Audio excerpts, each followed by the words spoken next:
Rodeos hacia una conclusión.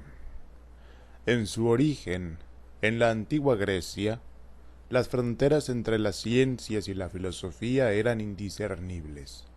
Los primeros filósofos fueron también, y sin contradicción, físicos, biólogos, cosmólogos.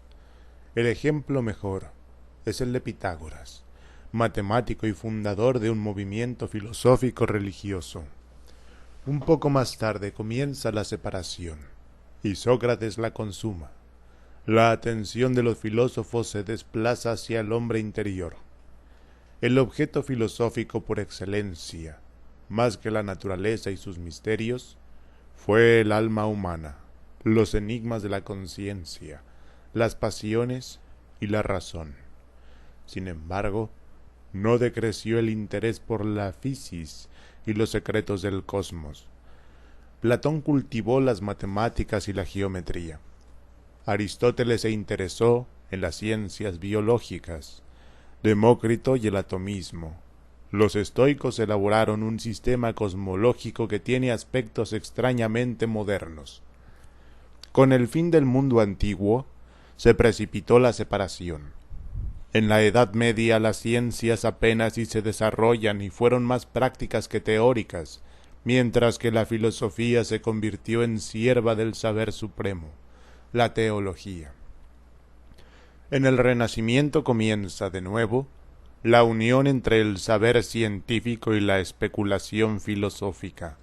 La alianza no duró mucho. Las ciencias conquistaron paulatinamente su autonomía, se especializaron y cada una se constituyó como un saber separado. La filosofía, por su parte, se transformó en un discurso teórico general, sin bases empíricas, desdeñoso de los saberes particulares y alejado de las ciencias. El último gran diálogo entre la ciencia y la filosofía fue el de Kant. Sus sucesores dialogaron con la historia universal como Hegel, o con ellos mismos como Schopenhauer y Nietzsche. El discurso filosófico se volvió sobre sí mismo, examinó sus fundamentos y se interrogó. Crítica de la razón, crítica de la voluntad, crítica de la filosofía y, en fin, crítica del lenguaje. Pero los territorios que la filosofía abandonaba, las ciencias lo iban ocupando. Del espacio cósmico al espacio interior, de los átomos y los astros a las células, y de éstas a las pasiones, las voliciones y el pensamiento. A medida que las ciencias se constituían y fijaban los territorios de su competencia, se desplegaba un doble proceso. Primero, la progresiva especialización de los conocimientos. Después, en dirección contraria, la aparición de líneas de convergencia y de puntos de intersección entre las diversas ciencias. Por ejemplo, entre la física y la química, o entre la química y la biología. Por una parte, los límites de cada especialidad, el hasta aquí llega a esta o aquella disciplina. Por la otra, el desde aquí comienza un nuevo territorio, que para ser explorado, necesita del concurso de dos o más ciencias. En el último medio siglo, se ha acelerado este proceso de cruzamiento de distintas disciplinas. El elemento tiempo, que había jugado un papel secundario, sobre todo en la física y la astronomía, se convirtió en un factor determinante. Primero, la relatividad de Einstein imprimió movimiento, por decirlo así, al universo de Newton, en el que el espacio y el tiempo eran invariantes.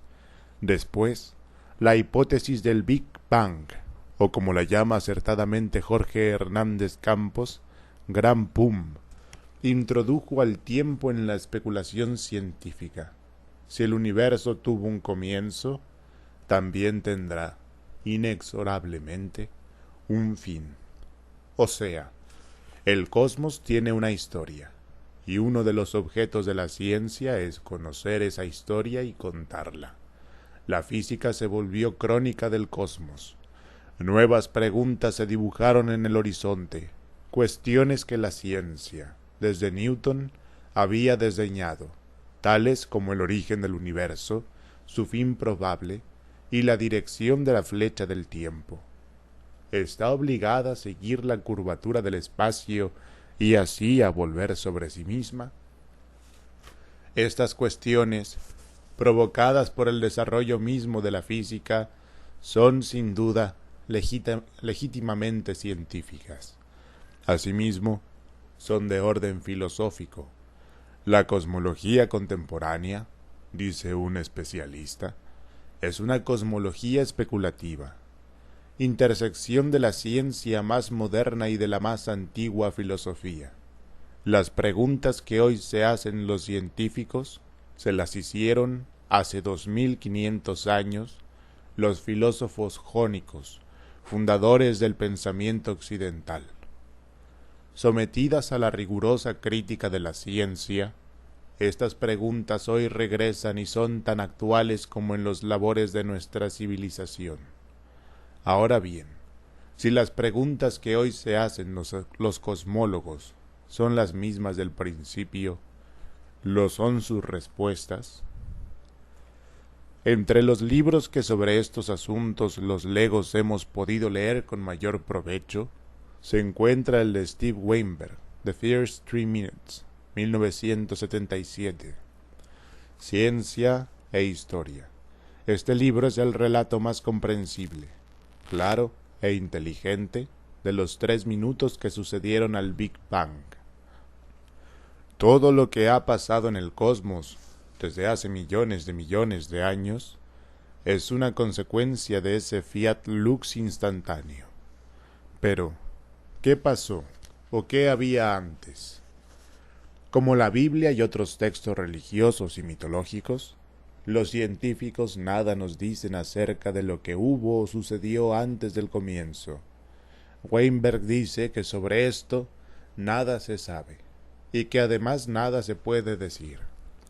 Tiene razón, pero su prudencia nos enfrenta a un enigma lógico y ontológico que ha hecho vacilar todas las certidumbres filosóficas. ¿Qué es la nada? Pregunta contradictoria y que contiene su anulación.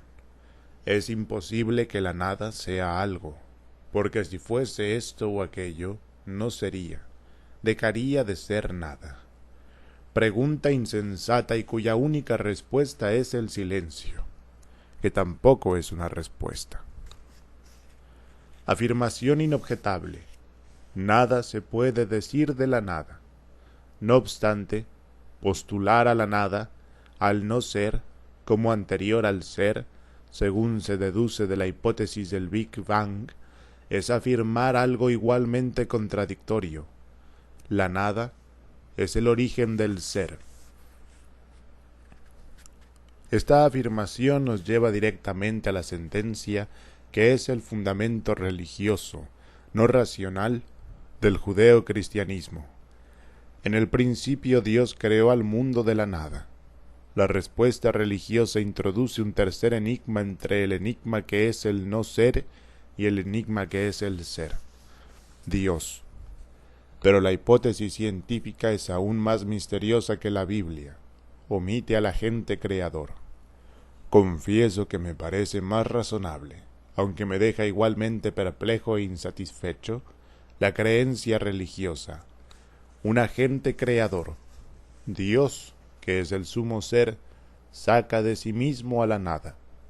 Desde un punto de vista estrictamente lógico, la hipótesis científica es menos consistente que la creencia religiosa. ¿Cómo, sin un creador todopoderoso, pudo emerger el ser del no ser?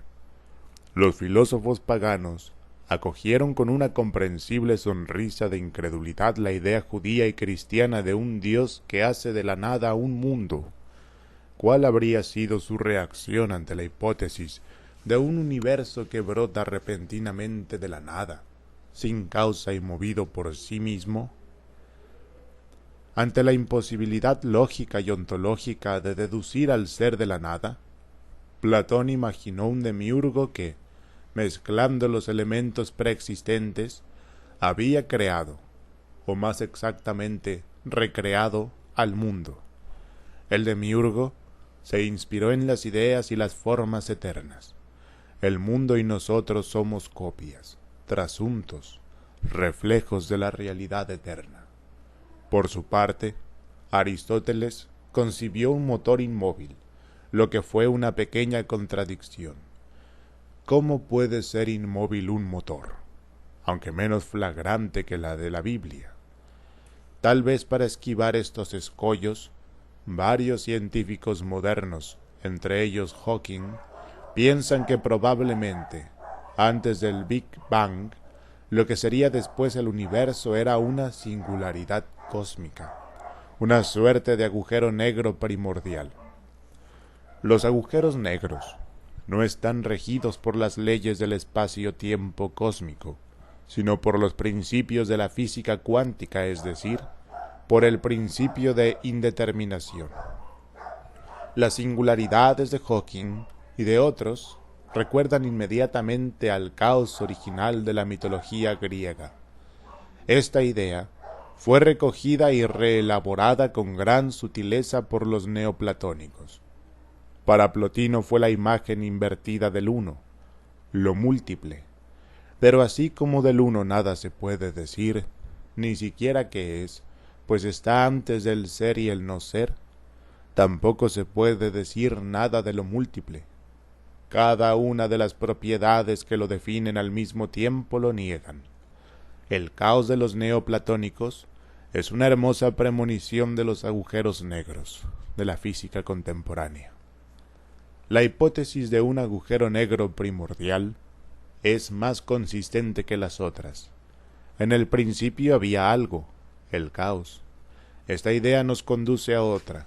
Si el comienzo fue una excepción o singularidad, el caos, y si se acepta que todo aquello que tiene un comienzo tiene también un fin, es claro que el universo acabará por volver al estado original y se convertirá en un agujero negro.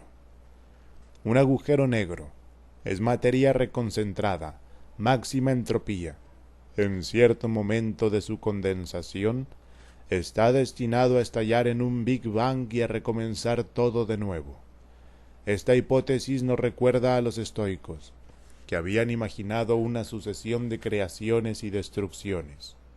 Del caos primordial al universo, del universo como un sistema hecho de afinidades y repulsiones, a una colisión que produciría un incendio cósmico, y de esta conflagración universal al recomienzo del ciclo.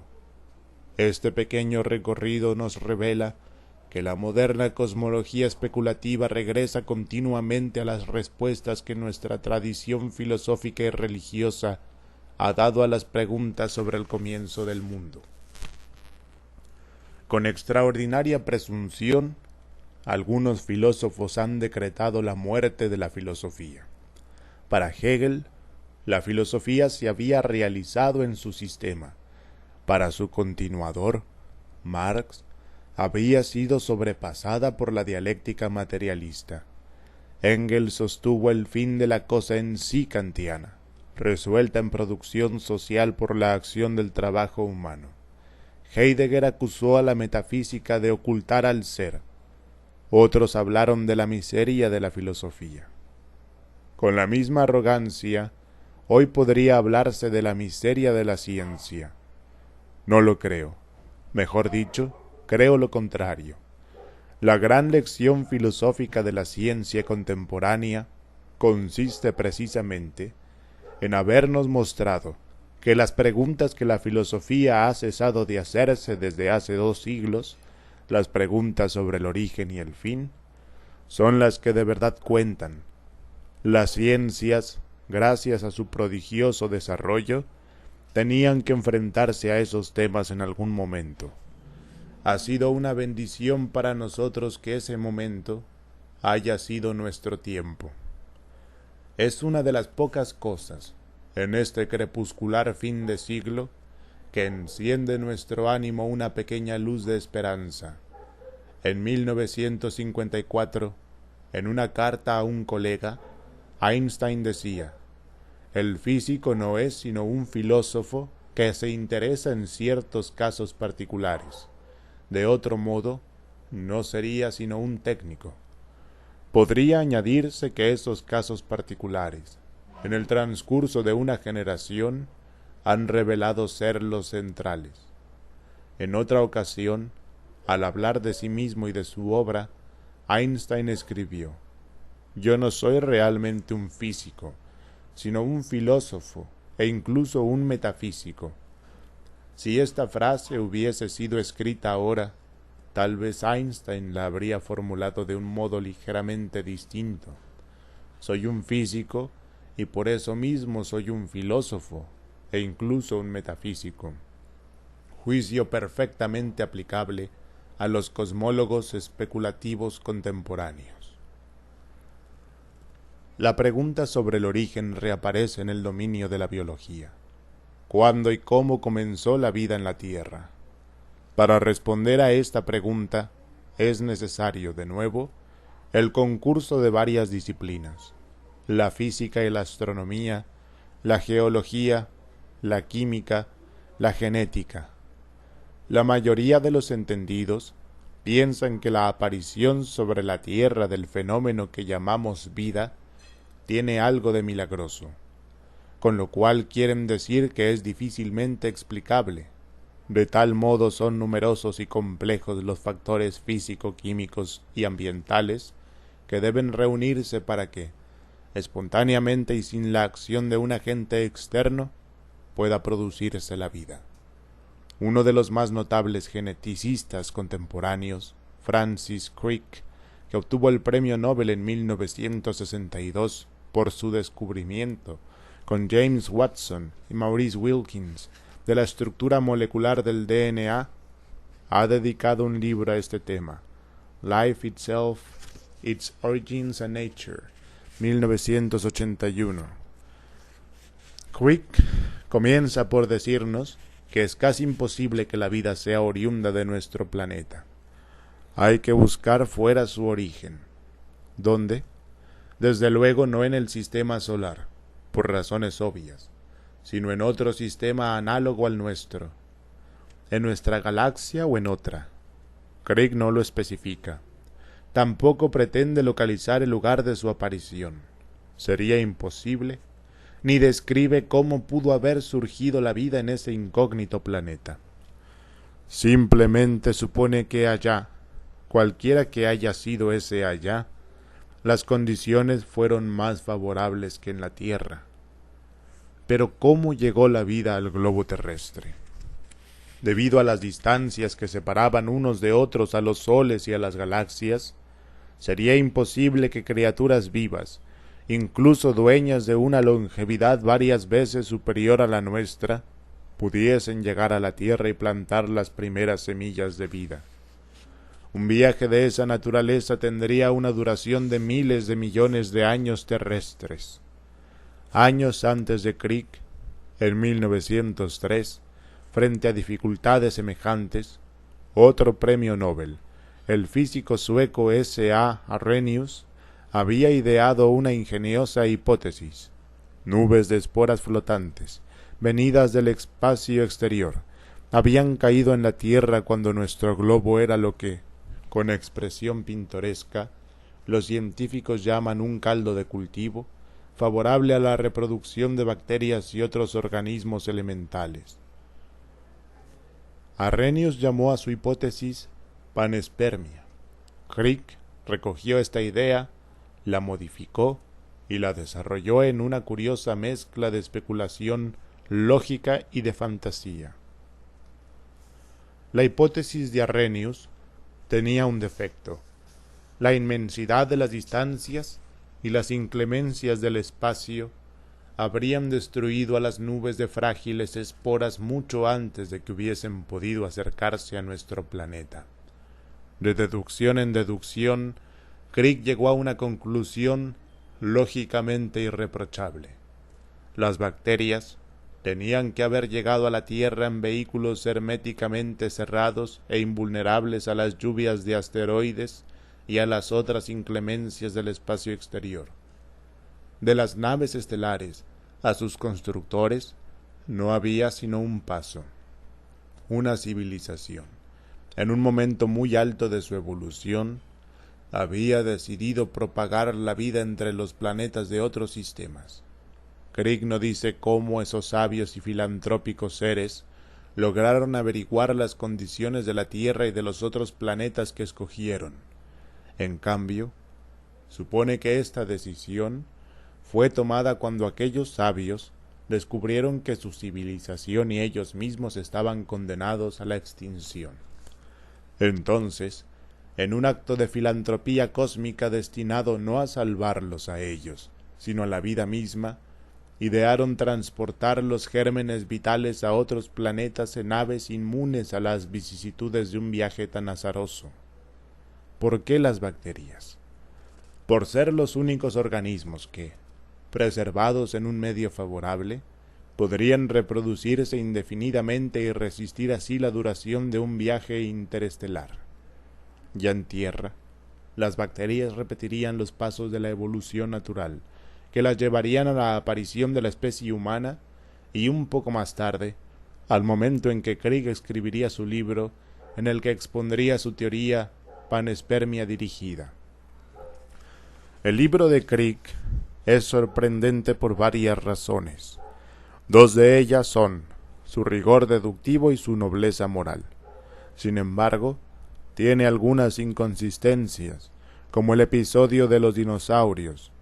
Fueron dos reyes de la Tierra durante más de 600 millones de años y todavía lo seguirían siendo si no hubiese sido por su súbita extinción, aún no explicada del todo. Algunos especialistas dudan que la causa de la desaparición de los gigantescos saurios haya sido la caída de un aerolito que obscureció a la Tierra, acabó con la vegetación y así los privó de alimento. En fin, cualquiera que haya sido la causa, ¿qué habría ocurrido si los saurios no hubiesen perecido?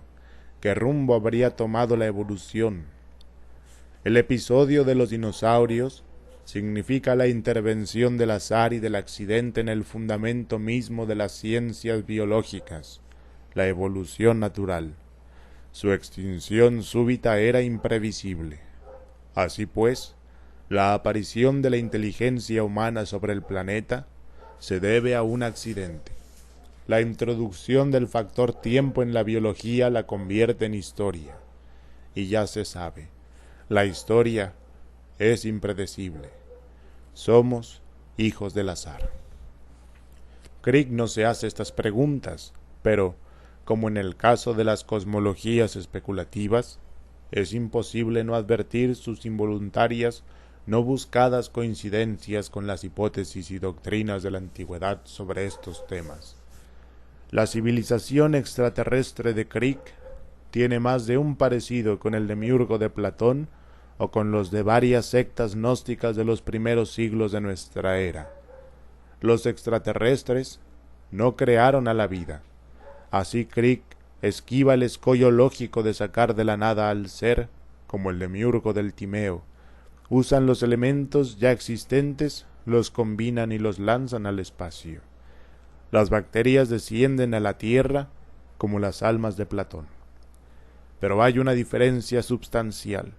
El demiurgo no da la vida por nosotros, mientras que la civilización extraterrestre, en trance de morir, envía al espacio sus mensajeros de vida, muerte que da vida. La figura de Cristo en la cruz es el arquetipo, el modelo inconsciente que inspira la fantasía de la civilización agonizante ideada por Crick. Como tantos otros científicos, el biólogo inglés se prohíbe introducir un agente creador, Dios, para explicar el origen de la vida en la Tierra. Pero, ¿qué es esa civilización extraterrestre a punto de morir, sino el equivalente del Dios cristiano y su promesa de resurrección? Estamos ante la traducción en términos de ciencia e historia de un misterio religioso. En el libro de Mervyn Minsky, The Society of Mind, 1958, el autor no nos ofrece la divinización de una civilización extraterrestre, sino la del ingeniero electrónico, Minsky es una de las autoridades en inteligencia artificial y está convencido de que no sólo es factible, sino inminente, la fabricación de máquinas pensantes. Su libro parte de una analogía. Lo que llamamos mente es un conjunto de partes diminutas como las partículas elementales que componen el átomo, electrones, protones, elusivos quarks. Las fuerzas que mueven a las partes que componen la mente no son y pueden ser diferentes a las que juntan, separan y hacen girar a las partículas atómicas. La analogía más perfecta entre unas y otras es el circuito de llamadas y respuestas en que consiste la operación de una computadora. A mí se me ocurre otra analogía. Las pequeñas partes recuerdan a las piezas de un rompecabezas. Aisladamente no tienen forma identificable, pero unidas con otras se transforman en una mano, una hoja de árbol, una tela, hasta que todas juntas cobran figura y sentido. Son una joven que se pasea con su perro por una arboleda. Las partes que componen la mente son movibles, y como las piezas del rompecabezas, no saben por qué o para qué se mueven ni quién las mueve. No piensan, aunque son partes, y partes indispensables del pensamiento. Aquí brota una diferencia que deshace la simetría. Las piezas del rompecabezas están movidas por una mano que sí sabe lo que hace y para qué lo hace. Una intención inspira a la mano y a la cabeza del jugador. En el caso de la mente, no hay jugador, el yo desaparece. La máquina no piensa, pero hace al pensamiento sin que nadie la guíe. Un punto que Minsky omite, la relación entre la mente concebida como un aparato y el mundo exterior. Para que la mente humana comience a funcionar, en la práctica funciona las 24 horas del día sin excluir las dedicadas al sueño, necesita recibir un estímulo exterior. El número de esos estímulos exteriores es prácticamente infinito, de modo que la máquina para escoger aquello que le interesa debe estar provista de un selector de objetos o temas pensables que sea el equivalente de lo que llamamos sensibilidad, atención y voluntad. Estas facultades no son puramente racionales y están impregnadas de afectividad. Así pues, la máquina tendría que ser, además de inteligente, sensible. En realidad, tendría que convertirse en el exacto duplicado de nuestras facultades: voluntad, imaginación, entendimiento, memoria, etc. Entraríamos así en las fantasías repulsivas de mundos habitados por criaturas idénticas. Por otra parte, incluso si la máquina pensante fuese el duplicado de la mente humana, habría de todos modos una diferencia que no vacilo en llamar inmensa. La mente humana no sabe que es realmente una máquina ni tiene conciencia de serlo. La mente cree en una ilusión, su yo, su conciencia. En el caso de una máquina fabricada por un ingeniero, ¿qué clase de conciencia podría tener?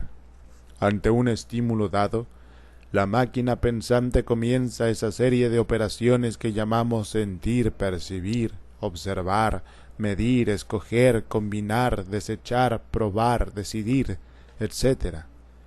Estas operaciones son de orden material y consisten en sucesivas uniones y separaciones, yuxtaposiciones y divisiones de las partes que componen la máquina hasta que aparece un resultado, una idea, un concepto. Platón, Aristóteles, Kant y Hegel se esforzaron por definir lo que es una idea y un concepto sin lograrlo enteramente. La máquina resuelve el problema. Es un momento de una cadena de operaciones materiales realizadas por partículas diminutas y movidas por una corriente eléctrica. ¿Quién realiza las operaciones que son el pensamiento de la máquina? Nadie. Para los budistas el yo es una construcción mental sin existencia propia, una quimera. Suprimirlo es suprimir la fuente del error, del deseo y la desdicha, liberarse del fardo del pasado, karma, y entrar en lo incondicionado, la liberación absoluta, nirvana. La máquina pensante de Minsky no tiene preocupaciones morales ni religiosas, elimina el yo por ser innecesario. Pero, ¿es realmente innecesario? ¿Podemos vivir sin el yo? Para los budistas, la extinción del yo implica la extinción de la ilusión que llamamos vida y nos abre las puertas del nirvana. Para Minsky, la supresión del yo no tiene consecuencias morales, sino científicas y técnicas, pero lo primero nos hace comprender el funcionamiento de la mente, por lo segundo nos permitirá fabricar máquinas pensantes más y más simples y perfectas. Hay que examinar más de cerca esta pretensión. Desde que el hombre comenzó a pensar, es decir, desde que comenzó a ser hombre, un silencioso testigo lo mira pensar, gozar, sufrir y, en una palabra, vivir, su conciencia. ¿Qué realidad tiene la conciencia? Ese darnos cuenta de lo que hacemos y pensamos. La idea que tiene Minsky de la conciencia puede compararse a la de la imagen en un espejo. La comparación es útil, pues nos permite ver con cierta claridad la diferencia entre una máquina y una conciencia. Si nos miramos en un espejo, la imagen que vemos nos remite a nuestro cuerpo. La conciencia, que no tiene figura visible, no nos remite a un yo, reputado ilusorio por Minsky, pero tampoco, como podría esperarse, al objeto que la origina, el circuito de relaciones entre las diminutas partículas. Si la conciencia es la proyección de un mecanismo, ¿por qué esa proyección y el mecanismo mismo se evaporan y se vuelven invisibles? O dicho de otra manera, si me miro en un espejo veo mi imagen. Si pienso estoy pensando, esto es, si me doy cuenta de lo que hago, no miro ni miraré nunca mis pensamientos. Pensamos, y al pensar nos damos cuenta de que pensamos.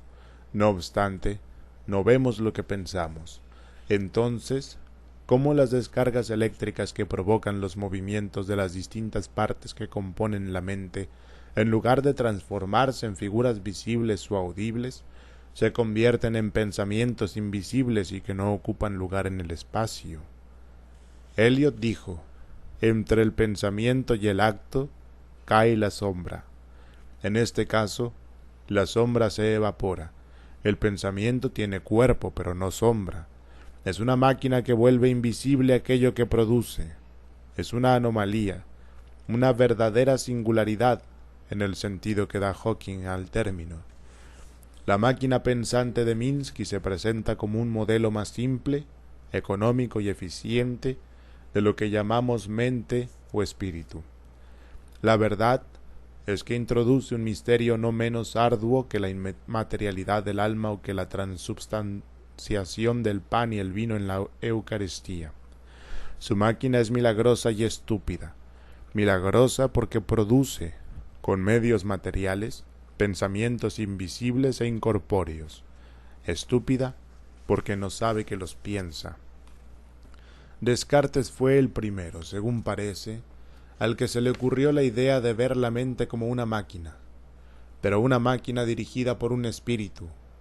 El siglo XVIII concibió al universo como un reloj manejado por un relojero omnisciente, Dios. La idea de una máquina que marcha por sí misma, que nadie maneja y que puede acrecentar, atenuar y cambiar de dirección la corriente que la mueve, es una idea del siglo XX. Aunque esta idea, como se ha visto, es contradictoria, no podemos descartarla del todo. Es un hecho que podemos fabricar máquinas capaces de realizar ciertas operaciones mentales, las computadoras. Aunque no hemos fabricado máquinas que puedan regularse a sí mismas, los especialistas dicen que no es enteramente imposible que lo logremos pronto. La cuestión es saber hasta dónde puede llegar la inteligencia de esas máquinas y cuáles pueden ser los límites de su autonomía. Lo primero quiere decir, ¿La inteligencia humana puede fabricar objetos más inteligentes que ella misma? Si atendemos a la lógica, la respuesta es negativa. Para que la inteligencia humana crease inteligencias más inteligentes que ella misma, tendría que ser más inteligente que ella misma. Se trata de una imposibilidad a un tiempo lógica y ontológica. En cuanto a lo segundo, los hombres están movidos por sus deseos, ambiciones y proyectos, pero limitados por el poder real de su inteligencia y de los medios de que dispone. ¿Cuáles podrían ser las ambiciones y los deseos de las máquinas pensantes? No podrían ser sino aquellos inscritos desde su fabricación por su fabricante, el hombre. La autonomía de las máquinas depende esencialmente del hombre. Es una autonomía condicionada. Quiero decir, no es una verdadera autonomía. Vuelvo a la comparación entre las piezas de un rompecabezas y las partes que componen la máquina pensante. Ya señalé que la diferencia entre ambas consiste en que a las piezas del rompecabezas las mueve un jugador y a las de la máquina pensante un programa activado por una corriente eléctrica. ¿Qué ocurre si alguien desconecta a la máquina de su fuente de energía? La máquina deja de pensar. El rompecabezas y la máquina dependen de un agente. Y hay algo más. La resolución del enigma que es el rompecabezas consiste en rehacer una figura. El jugador no inventa esa figura, sino que reconstruye la que le ofrecen las piezas en diversos y diminutos fragmentos. En el caso de las inteligencias artificiales que conocemos, computadoras, ocurre algo semejante. Sus operaciones obedecen a un programa, a un plan del operador del aparato. En ambos casos el agente, yo, razón, alma, operador, como se le quiera llamar, es indispensable. Y lo es por partida doble, porque pone en movimiento al aparato y porque determina de antemano el campo y la índole de sus funciones y operaciones. Pero las máquinas pensantes con que sueñan algunos especialistas de la inteligencia artificial no sobrepasan estas limitaciones. Si hemos de creerles, esas máquinas no sólo tendrán la facultad de autorregularse y autodirigirse, sino que serán mucho más inteligentes que los hombres. En un arranque de entusiasmo, un autor de obras de ciencia ficción justamente célebres, Arthur C. Clarke, dijo recientemente: «Considero que el hombre es una especie transitoria, que será suplantada por alguna forma de vida que va a incluir tecnología de computadoras». Se refería sin duda a las inteligencias artificiales. Clarke invoca, como tantos otros, los manes de Darwin. Las máquinas pensantes son un momento de la evolución natural, como las amibas, los dinosaurios, las hormigas y los hombres. Pero hay una gran diferencia. Darwin encerró en un paréntesis la noción de un creador, Dios, que hubiese puesto en marcha el proceso de la evolución natural. Como Crick y otros muchos, Clarke reintroduce al agente creador, ahora enmascarado como biólogo e ingeniero electrónico. He transcrito las palabras de Clarke como una muestra de una manera de pensar muy extendida, sobre todo entre los científicos y los técnicos. Debo aclarar que fui lector asiduo de sus libros, fascinante unión de ciencia y fantasía. Recuerdo con placer y nostalgia una luminosa tarde de hace más de 30 años, en la que lo vi, sentado con un amigo, en la terraza del Hotel Mount Lavinia, en las afueras de Colombo. El mar golpeaba la costa y cubría los peñascos de la diminuta bahía con un manto roto de espumas hirvientes. No me atreví a dirigirle la palabra. Me pareció un visitante de otro planeta. En la frase del novelista inglés reaparece, encubierta por preocupaciones de orden científico, el viejo espíritu especulativo que animó no sólo a la filosofía, sino con más frecuencia a las visiones de los profetas y fundadores de sectas y religiones. La ciencia comenzó por desplazar a Dios del universo. Después entronizó a la historia. a veces encarnada en ideologías redentoras y otras en civilizaciones filantrópicas. Ahora coloca en su lugar al científico y al técnico, al fabricante de máquinas más inteligentes que su creador y dueñas de una libertad que no conocieron Lucifer y sus huestes rebeldes. La imaginación religiosa concibió a un Dios superior a sus criaturas. La imaginación técnica ha concebido a un Dios ingeniero inferior a sus inventos. Aunque tengo mis reservas acerca de la moderna concepción biológica de la mente, me parece más rica y fecunda que las teorías mecanicistas. Estas últimas ven en las computadoras un modelo para comprenderla y el punto de partida para la fabricación de inteligencias artificiales. En cambio, la concepción biológica tiene bases más firmes, pues se funda en la observación del organismo humano, ese extraño y complejo compuesto de sensaciones, percepciones, voliciones, sentimientos, pensamientos y actos. Una teoría de esta naturaleza es la de Gerald M. Edelman, que acaba de publicar un libro que es una fascinante exposición de sus hallazgos y de sus hipótesis. Bright Air, Bright Fire, on the Matter of the Mind. Basic Books, 1993. No solo es un tratado de neurobiología de la mente, sino que abarca otros temas, como la aparición de la conciencia en el curso de la evolución y las relaciones de la ciencia biológica con la física y la cosmología. Para Edelman la mente es un producto de la evolución, y así tiene una historia, que es la de la materia misma, de las partículas atómicas a las células, y de éstas al pensamiento y sus creaciones. Se trata de una característica que la especie humana comparte, en sus formas más rudimentarias, con los mamíferos, muchas aves y algunos reptiles. La existencia de materia inteligente en la Tierra es, según Edelman, un fenómeno único en el universo. En esto se aparta de Crick. Una autoridad en estos asuntos, el neurólogo Oliver Sacks, ha comentado en estos términos el libro de Edelman. Le hemos excitado las últimas teorías sobre la mente, químicas, cuánticas o computacionales, y después nos preguntamos, ¿eso es todo? Si queremos tener una teoría de la mente tal y como opera realmente en los seres vivientes, tiene que ser radicalmente distinta a cualquier teoría inspirada en la computadora.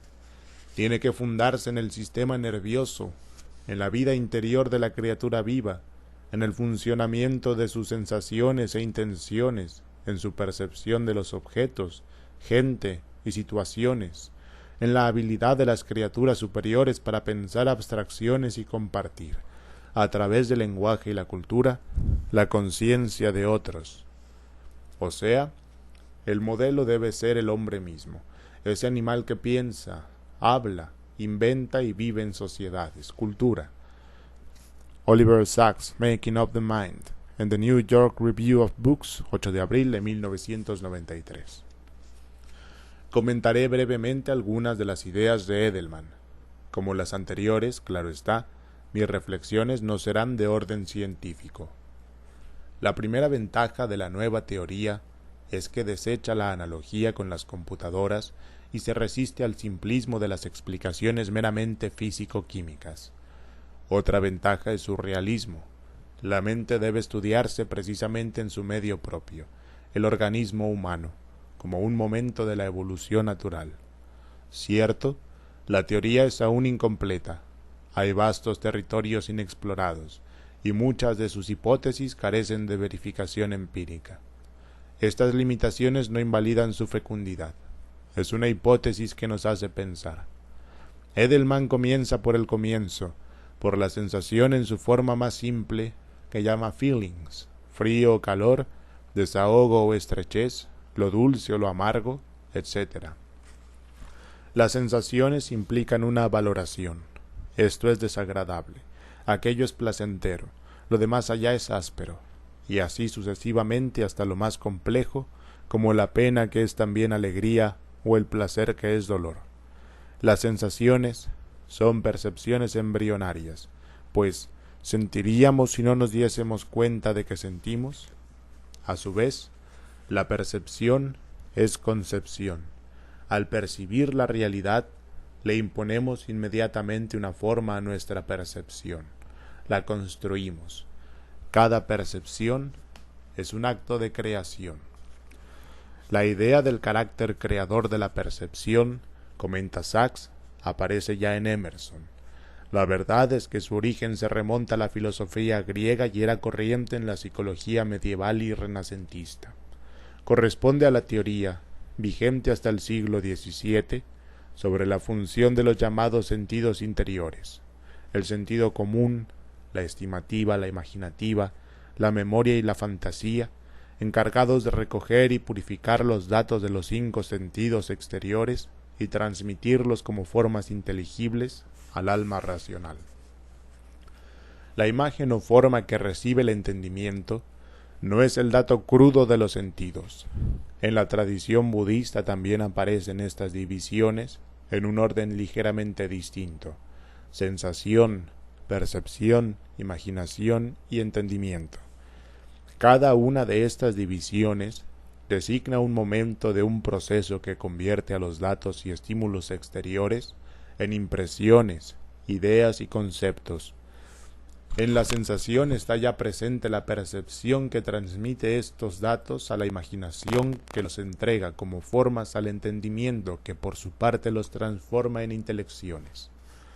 El proceso creador de las operaciones mentales no es una idea nueva, aunque sí lo sea la manera en que la neurología moderna describe y explica el proceso. En cada uno de los momentos de esta complicada serie de operaciones, compuesta de millones de llamadas y respuestas en la red de relaciones neurológicas, aparece una intención. Aquello que sentimos y percibimos no es únicamente una sensación o una representación, sino algo ya dotado de una dirección, un valor o una inminencia de significación. Como es sabido, la fenomenología de Edmund Husserl se funda en el concepto de intencionalidad.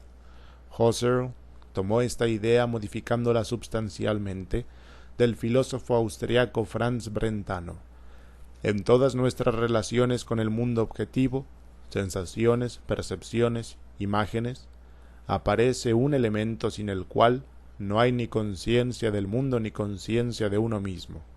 El objeto posee ya, en el momento mismo de aparecer en la conciencia, una dirección, una intención. Según Brentano, el sujeto tiene invariablemente una relación intencional con el objeto que percibe, o más claramente, el objeto está incluido en la percepción del sujeto como intencionalidad. El objeto, cualquiera que sea, aparece indefectiblemente como algo deseable o temible o enigmático o útil o ya conocido, etc. Lo mismo sucede con las sensaciones y percepciones de Edelman. No son meras sensaciones ni representaciones, son ya, como él dice, valoraciones. Me parece que es fácil extraer una conclusión de todo esto. La noción de intencionalidad nos remite a un sujeto, sea éste la conciencia de Husserl o el circuito neurológico de Edelman. Sin embargo, Edelman se rehúsa a considerar la existencia de un sujeto al que puede atribuirse la intencionalidad con que aparece el objeto. No obstante su negación del sujeto, a Edelman le impresiona mucho la unidad con que el mundo aparece ante el perceptor, a pesar de la multitud de maneras de percibirlo que emplea el sistema nervioso. No le impresiona menos que las teorías actuales de la mente no puedan explicar la existencia de un elemento que integre o unifique todas esas percepciones. Dilema peliagudo. Por una parte, negación del sujeto; por la otra, necesidad de un sujeto. ¿Cómo lo resuelve Edelman? Para hacer más comprensible su concepción, Edelman se sirve de una metáfora. La mente es una orquesta que ejecuta una obra sin director. Los músicos, las neuronas y los grupos de neuronas están conectados y cada ejecutante responde a otro o lo interpela. Así crean colectivamente una pieza musical. A diferencia de las orquestas de la vida real, la orquesta neurológica no toca una partitura ya escrita, improvisa sin cesar. En esas improvisaciones aparecen y reaparecen frases, experiencias de otros momentos de ese concierto que ha comenzado en nuestra niñez y que terminará con nuestra muerte. Se me ocurren dos observaciones. La primera, en la hipótesis de Edelman, la iniciativa pasa del director de la orquesta a los ejecutantes. En el caso de la orquesta real, los ejecutantes son sujetos conscientes y con la intención de componer colectivamente una pieza. ¿Esa conciencia y esa voluntad existen también en las neuronas? Si es así, ¿las neuronas se han puesto previamente de acuerdo? ¿O hay acaso un orden preestablecido que rige las llamadas y respuestas de las neuronas? En uno y en otro caso, el director no desaparece, se disemina. El problema se desplaza pero no se resuelve. La segunda, la improvisación, requiere siempre un plan. El ejemplo más inmediato es el del jazz y el de las ragas de la India. Los músicos improvisan con cierta libertad, pero dentro de un patrón y una estructura básica. Lo mismo sucede con las otras improvisaciones, sean musicales o de otra índole. Trátese de una batalla o de un diálogo de negocios, de un paseo por el bosque, de una discusión pública, seguimos un plan. Poco importa que ese plan haya sido trazado un minuto antes y que sea muy vago y esquemático, es un plan. Y todos los planes requieren un planificador. ¿Quién hace el plan de la orquesta neurológica? Como se ha visto, a Edelman no se le escapa la dificultad de explicar el funcionamiento de las neuronas sin la presencia de un director de orquesta, sin un sujeto. Con cierta frecuencia se refiere al sentimiento de identidad, a un ser y a una conciencia. Estas palabras designan a construcciones de las neuronas. El circuito neurológico, conectado con todo nuestro cuerpo y compuesto por millones de neuronas, algunas son tribus nómadas, lo que me asombra y me deja perplejo, no sólo construye nuestro mundo con los ladrillos y piedras de las sensaciones, las percepciones y las intelecciones, sino que construye al sujeto mismo, a nuestro ser y a nuestra conciencia. Construcciones a un tiempo sólidas y evanescentes. Nunca desaparecen, pero cambian continuamente de forma. Continua metamorfosis de nuestra imagen del mundo y de nosotros mismos. Esta visión, pues se trata de una verdadera visión, recuerda a las concepciones budistas acerca de la naturaleza quimérica de la realidad y del sujeto humano. Para los budistas el yo tampoco tiene una existencia propia e independiente. Es una construcción, una conglomeración de elementos mentales y sensoriales. Estos elementos, o más bien, racimos de elementos, son 5 en total, skandhas en sánscrito o khandhas en palí.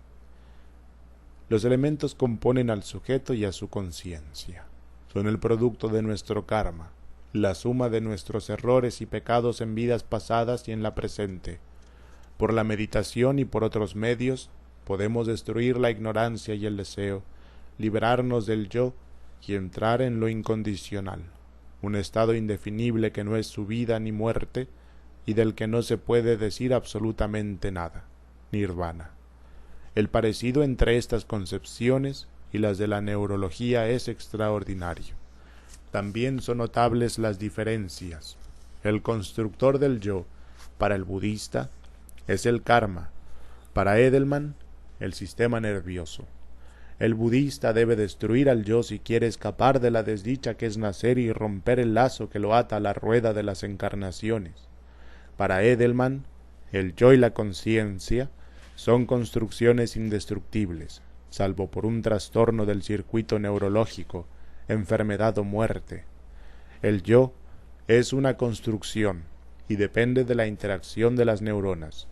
Es un artificio necesario e indispensable. Sin él no podríamos vivir. Aquí aparece la gran cuestión.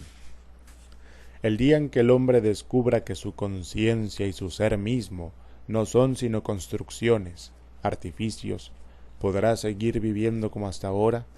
Parece imposible. En cuanto la conciencia se diese cuenta de que es una construcción del sistema nervioso y de que su funcionamiento depende de las neuronas, perdería su eficacia y dejaría de ser conciencia. La concepción de la conciencia como una construcción de las neuronas afecta no sólo al organismo individual, a cada hombre, sino a la colectividad entera. Nuestras instituciones, leyes, ideas, artes y, en fin, nuestra civilización entera está fundada en la noción de una persona humana dotada de libertad. ¿Se puede fundar una civilización sobre una construcción neurológica? Para el budista, la liberación comienza en el momento en que el individuo rompe la costra de la ignorancia y se da cuenta de su situación. Este darse cuenta es la consecuencia de un acto libre. El yo, la conciencia, decide su disolución para escapar del ciclo vida-muerte-vida. La libertad exige, como la orquesta neurológica, un sujeto, un yo. Sin yo, no hay libertad de decisión. Sin libertad, dentro de los límites que he señalado, no hay persona humana. La actitud de Edelman ante esta cuestión es muy matizada. La mente no es, para él, sino a special kind of process depending on special arrangements of matter. O sea, la materia de que está hecha la mente no es distinta al resto de la materia.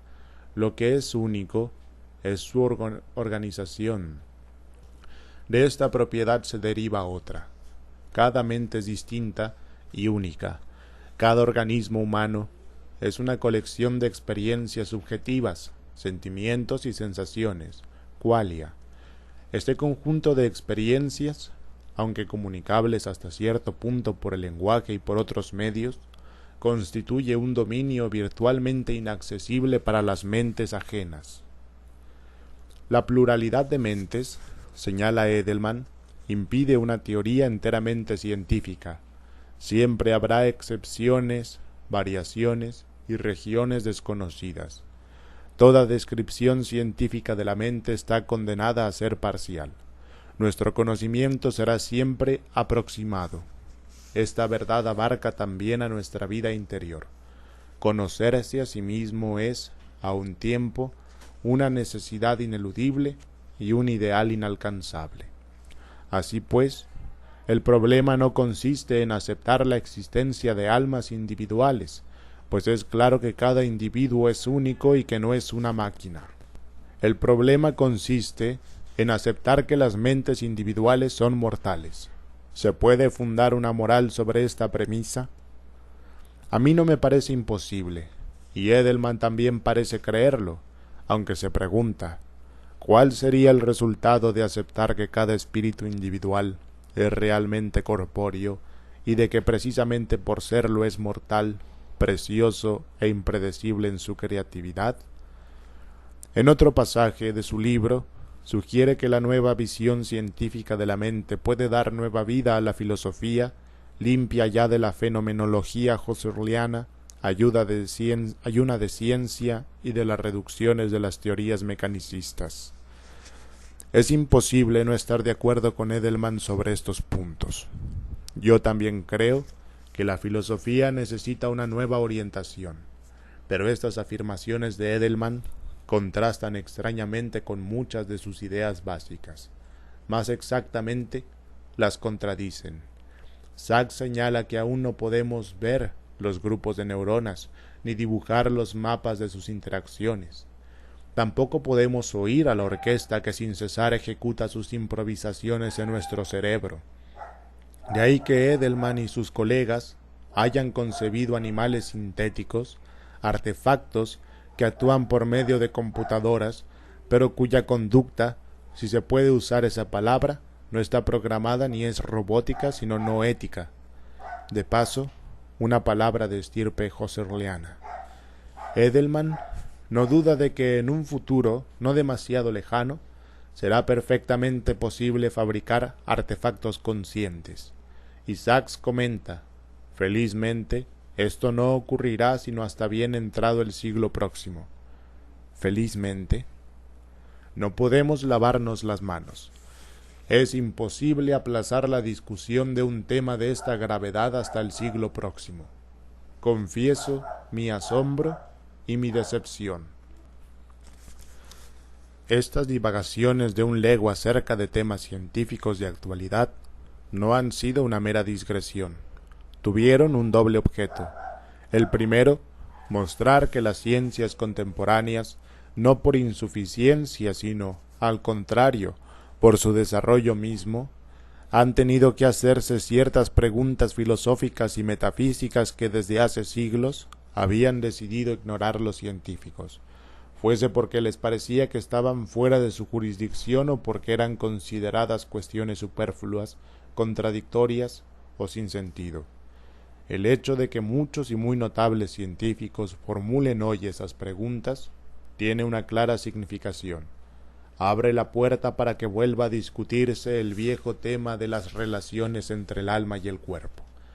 Apenas si necesito repetir que no pretendo ni deseo una vuelta a las antiguas concepciones. El cuerpo posee hoy atributos que antes fueron del alma, y esto, en sí mismo, es saludable, pero el viejo equilibrio, o más exactamente, el viejo, ligero y fecundo desequilibrio entre el alma y el cuerpo, se ha roto. Todas las civilizaciones han conocido el diálogo, hecho de conjunciones y disyunciones entre el cuerpo y el no cuerpo, alma, psiquis, atman y otras denominaciones. Nuestra cultura es la primera que ha pretendido abolir ese diálogo por la supresión de uno de los interlocutores, el alma, o si se prefiere un término neutro, el no cuerpo. Según procuré mostrar en otro escrito, el cuerpo se ha convertido más y más en un mecanismo, y lo mismo ha ocurrido con el alma. Cambios en la genealogía del hombre, primero criatura de Dios, después resultado de la evolución de las células primigéneas y ahora mecanismo. La inquietante ascensión de la máquina como arquetipo del ser humano dibuja una interrogación sobre el porvenir de nuestra especie. Por todo esto, me pareció que no era un despropósito comentar, desde un punto de vista ajeno a las ciencias pero no contrario a ellas, algunos de los asuntos que hoy preocupan a los científicos.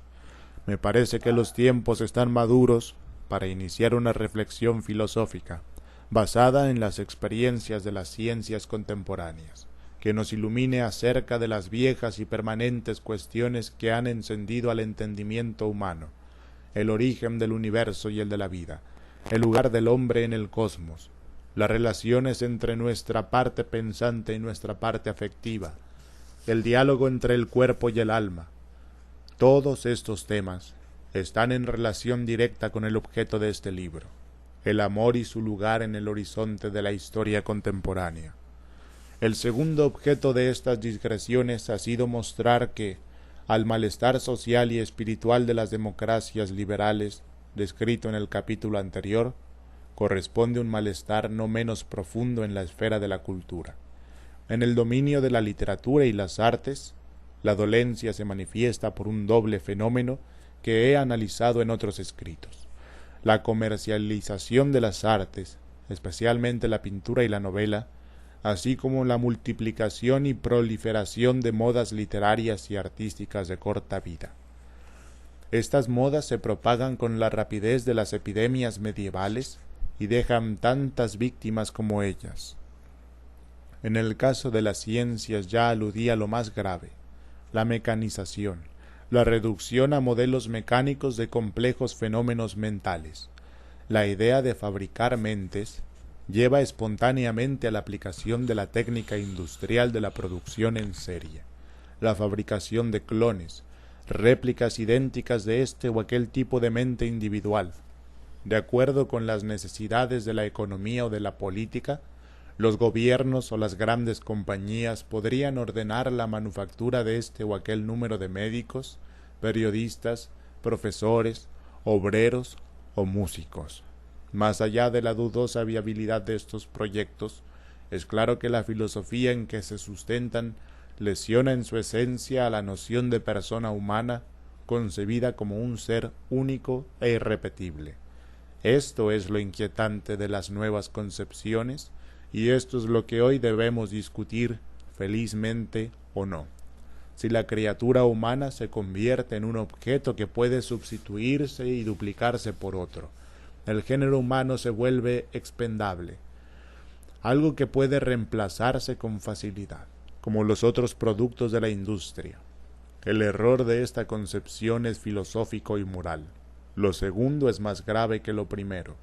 La identificación entre la mente y la máquina no es sino una analogía, tal vez útil desde el punto de vista científico, pero que no puede interpretarse literalmente sin riesgo de terribles abusos.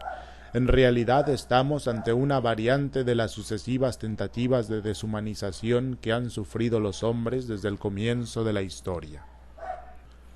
En el siglo XVI, los europeos decidieron que los indios americanos no eran totalmente racionales. Lo mismo se dijo en otras ocasiones de los negros, los chinos, los hindúes y otras colectividades. Deshumanización por la diferencia. Si ellos no son como nosotros, ellos no son enteramente humanos. En el siglo XIX, Hegel y Marx estudiaron otra variedad, fundada no en la diferencia, sino en la enajenación. Para Hegel, la enajenación es tan vieja como la especie humana. Comenzó en el alba de la historia con la sumisión del esclavo a la voluntad de un amo. Marx descubrió otra variante, la del trabajador asalariado. La inserción de un hombre concreto es una categoría abstracta que lo despoja de su individualidad. En ambos casos, literalmente se roba a la persona humana de una parte de su ser. Se reduce el hombre al estado de cosa y de instrumento. Tocó a los nazis y a los comunistas llevar a su conclusión final estas mutilaciones psíquicas. Los dos totalitarismos se propusieron la abolición de la singularidad y diversidad de las personas. Los nazis en nombre de un absoluto biológico, la raza. Los comunistas en nombre de un absoluto histórico, la clase, representada por una ortodoxia ideológica encarnada en un comité central. Ahora, en nombre de la ciencia, se pretende no el exterminio de este o aquel grupo de individuos, sino la fabricación en masa de androides. Entre las novelas de predicción del futuro, la más actual hoy no es la de Orwell, sino la de Huxley, A Brave New World. La esclavitud tecnológica está a la vista. La persona humana sobrevivió a dos totalitarismos. ¿Sobrevivirá a la tecnificación del mundo? Este largo rodeo ha tocado a su fin. Su conclusión es breve. Los males que aquejan a las sociedades modernas son políticos y económicos, pero asimismo son morales y espirituales. Unos y otros amenazan al fundamento de nuestra sociedad, la idea de persona humana. Esta idea ha sido la fuente de las libertades políticas e intelectuales, asimismo, la creadora de una de las grandes invenciones humanas, el amor. La reforma política y social de las democracias liberales capitalistas debe ir acompañada de una reforma no menos urgente del pensamiento contemporáneo. Kant hizo la crítica de la razón pura y de la razón práctica. Necesitamos hoy otro Kant que haga la crítica de la razón científica.